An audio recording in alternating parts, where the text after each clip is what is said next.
It's cooking time! Hello everyone! Meron akong nakuhang banana blossom sa aking garden, pero ang gagamitin ko itong flower lang niya.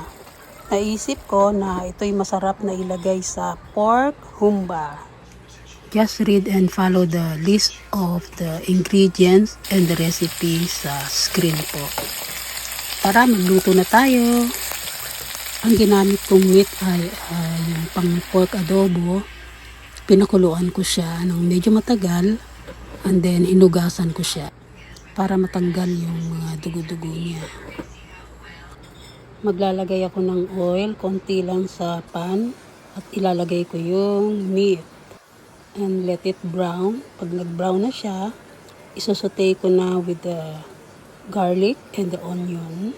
Lagyan na natin ng soy sauce at ang pinangsabaw ko dito ay Sprite. Then we will add all the remaining ingredients. Cover and let it simmer until it is cooked in a medium heat. So ang pinakalas na ilagay natin dito ay ang bulaklak ng saging. Ayan, tikman na natin. Yummy. At mabango siya. Serve it with rice. Tara, kain na tayo.